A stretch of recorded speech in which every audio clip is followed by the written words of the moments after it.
All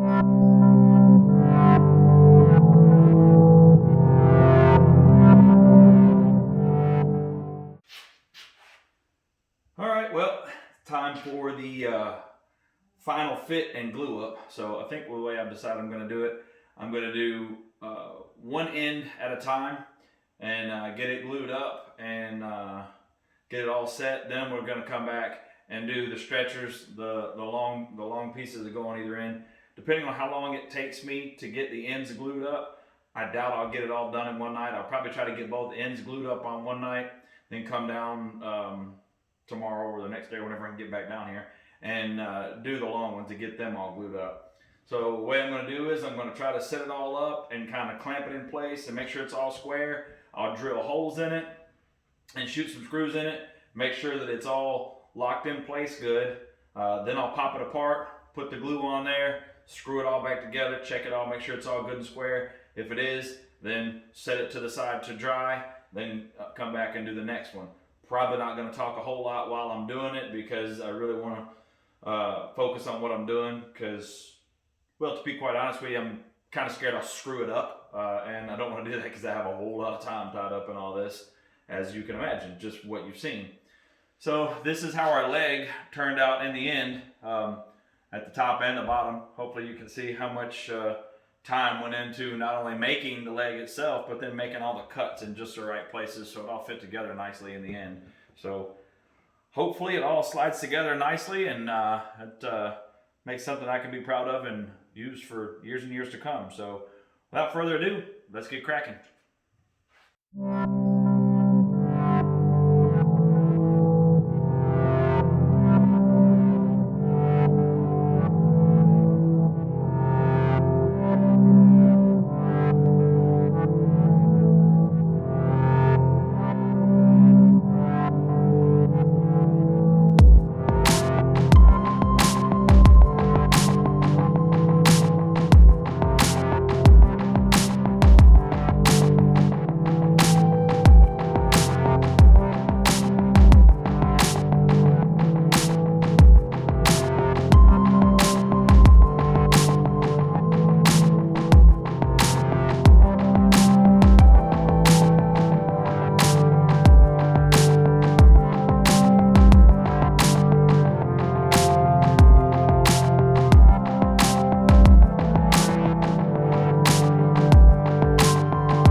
Well, as you can see, I did get the other side, the other leg assembly glued together.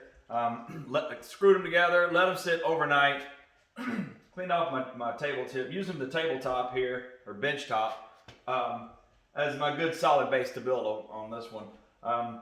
Basically, I just got both of them set up here, got the stretcher on each side set in place. This leg is completely square and ready to go, so I'm gonna mark my where I'm gonna put some screws in it, screw this side together, that side together, just because I know that it's right and where I want it to be. I'm gonna go ahead and put the top stretchers on it, see how that goes. Pull this other side in, make sure it's all good and square. Screw it. Same at the top. Drill it, screw it in place, get it ready to go, get it glued. Then I don't know how I'm going to glue that piece in the top up there. I haven't worked that all out just yet. I'll figure that out when the time comes, because I will go ahead and test fit it in place when I stick it all together. So I'm going to get cracking on that now.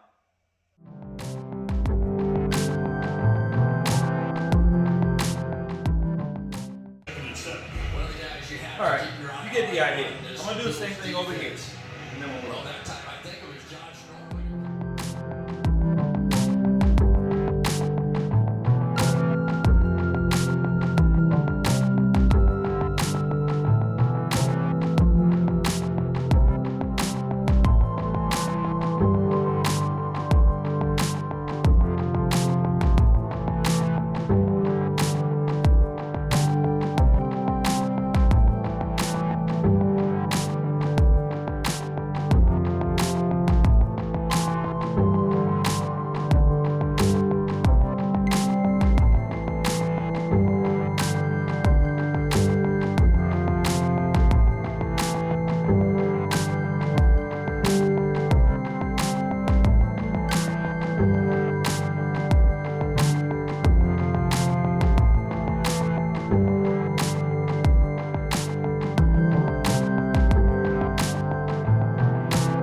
All right, well, got everything glued up. Let it sit overnight. You can see it kind of got some crap on it right here.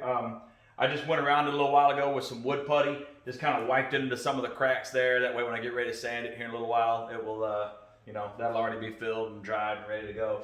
But everything is all glued and done. So my next step now is to pull all the screws out of it. And I'm going to drill 1/2-inch holes into it and drive dowels into it. Now what I've got, I went and bought some nice hardwood dowels. This is an oak dowel. They didn't have any hickory dowels. Oak is the only thing that was even like remotely close to the color of what I'm working with.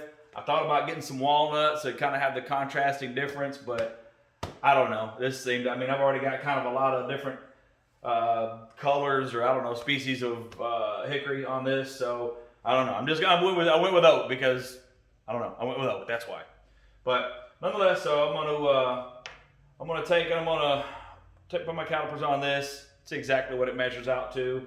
I'm gonna get a test piece of wood, drill a hole in it, and measure that with a 1/2-inch bit, and then see, you know, how easily it drives in there. See if I'm gonna need to sand it just a little bit so it'll drive in nice. Because what I don't want to do is drill a big ass hole in there, and then this stupid thing won't drive in there, right? So I'll test that out. Then when time comes, I'll put some glue all over it. I'll cut it probably 1 inch longer than the depth of my hole. Put some glue on it, put a little glue on my hole there, drive it in there, come back with my little Japanese saw, cut the piece off, and then we'll finish it all out when we sand it. So I'm gonna see if I can get you a little closer so you can kind of see some of the action going on with me drilling and hammering it all in and everything. I am going to drive it all the way in, the full depth of the hole. That way it drives all the way through both pieces and just ties them together. Just another way that ties it all together and glues it nice and tight. I've never done this before. I've seen it done in lots of videos. It looks like it's really cool, and I'm excited about the opportunity to do it. So I guess watch and wish me luck. Hopefully it goes well.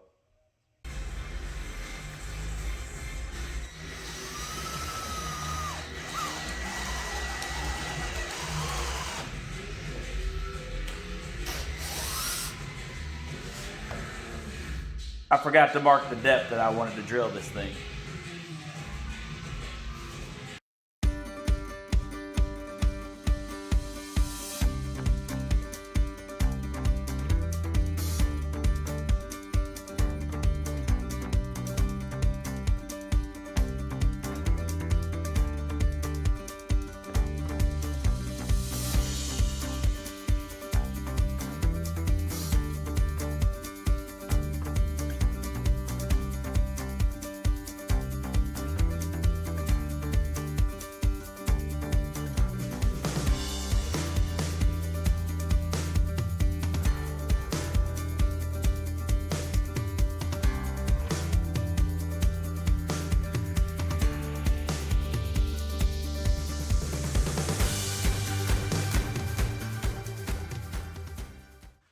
Well, that went a lot easier than I was expecting it to go. So basically, I cut them down into little like 3-inch bullets, essentially. You take and kind of knock the edge off of one end of it, the end that you're going to drive in. Obviously, that way it doesn't hang up on anything on the way in. It helps to guide it. Now, I took mine and just kind of ripped off a little piece of 320 sandpaper. Just kind of went around each one real quick. I wasn't actually trying to knock any material off of it so much to make it smaller, but just to make it smoother, make it really slick so it slided the hole really good. And as you can see, it went in super, super, super easy. Now I did realize that I didn't talk about the paper that I'm putting down when I was gluing. That's wax paper. Those of you guys that do a lot of woodwork, you know what the wax paper is for. But for those of y'all that don't, that are just automotive guys, use wax paper when you glue stuff together. You let the glue drip on the wax paper and it won't stick all over everything else. Pretty simple deal, really. Also, I didn't get a chance to talk about my hammers here. You'll see this one is small. The larger one I used earlier just to kind of bang on some stuff. This hammer right here, actually both of those hammers I got, there was a bodyman that I worked with. It's probably been 20 years ago now. I was really young. And I worked with this old body man, and I saw him using this hammer one day, and I was like, what in the world have you got in your hand, man? Because obviously it looks really strange. And he said that he had gotten it from some old timer that made it be, or had it made prior to when he even started working. And essentially, I'm not sure how well you can see it right there. See how it's kind of rolled up there? It's leather. It's a leather strip that's been rolled up really tight. They put a screw in it to hold it together, and they drilled the center of it and put a hickory handle in it. I've never seen one before, and I've never seen one since. That guy, when he retired, I was talking to him the day that he retired, and he gave me these two hammers. And I know they don't look like a whole lot, but they are definitely two of my most prized tools that I have. And I just think they're really cool. I've never seen one like it before, never seen one like it since. I'll never change them. I'll probably leave them to my son one day. But just a cool tool that I use that I kind of want to let y'all in on. So I'm not gonna go over. There's I don't know. I got a lot of dowels that I got to make. So we're not gonna do every one. We'll come back once I've got them all doweled and the glue is dried. We'll get ready to cut them off and get ready to do some sanding. So I'm gonna get to work doing all that. Probably gonna take a few hours. And then for you guys, it'll be literally like a millisecond, because when you come back, we're gonna be sawing with a little Japanese saw, chopping them off. And now, to turn this wretched looking bunch of material into a shelf. Ta-da! Well, as you can see, got all my dowels all drove in there and glued. Got that done a couple days ago. They're all good and dry. I took and threw some wood putty on some of the areas that I had where I had like some tiny little gaps here and there. I just kind of slathered it on there.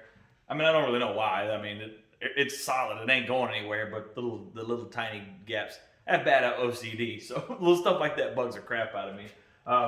You can see I got my shelf all made. That turned out fantastic. Super happy with that. Turned out really, really pretty. And, it'll be functional. It'll be strong. It's a 1-inch thick shelf, and that's hickory. It ain't going nowhere. It's not glued in place yet. It's just all set in there right now to make sure everything fit the way that I wanted it to.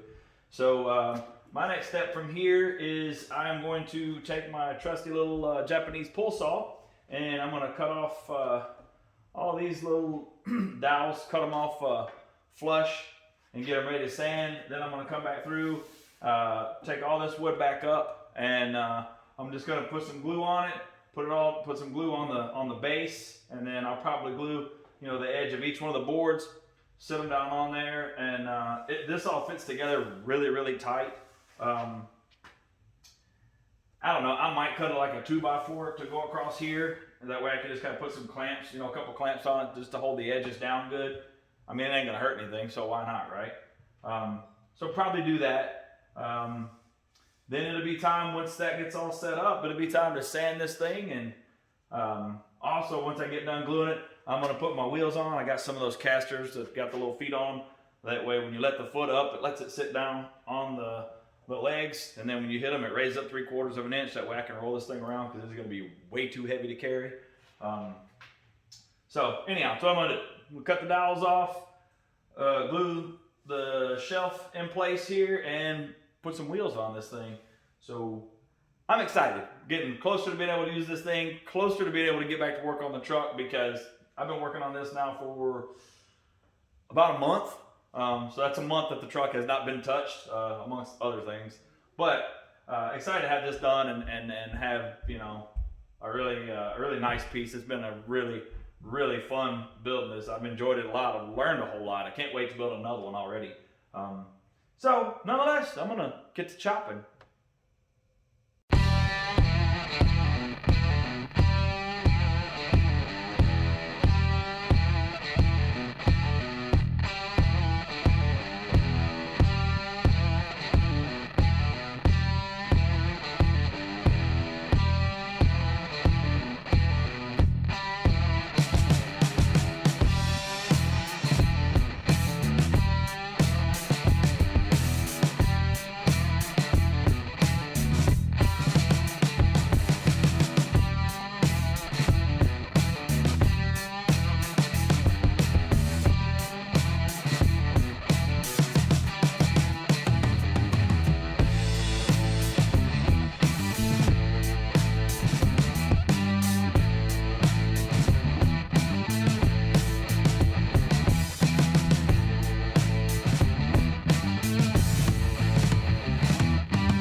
Original plan was to use these pieces of pole wood right here to plant it, but I got ahead of myself.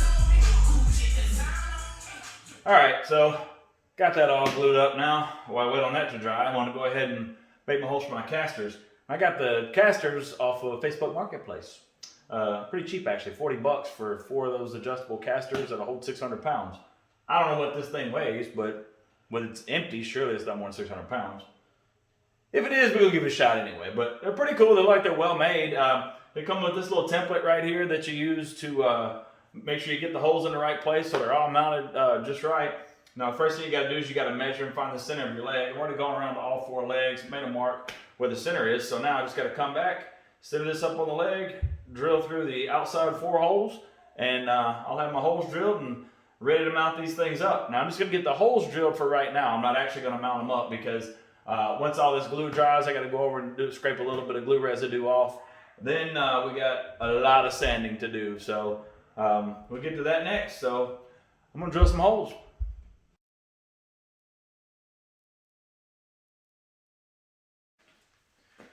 All right, well, you'll notice I didn't go ahead and drill them as deep as they need to go. I just went ahead and kind of scored them all in there. I'm not going to make you watch me do all that because it's, I don't know, it's pretty remedial. So, but you get the idea though. You see what we're going with. So now I'll go around and I'm going to get all of them drilled down deep, and then when we come back, should be time to do a little sanding.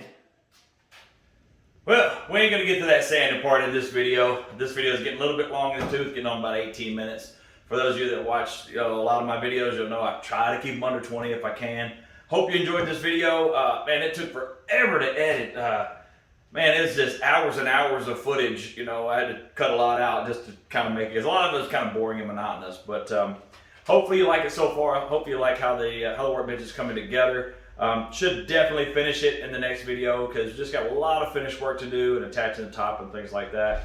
I would suggest go check out some other videos. The War Machine build. That's what this workbench is actually being built for. I needed this workbench so I could do the next step in the process on my truck build that I'm doing.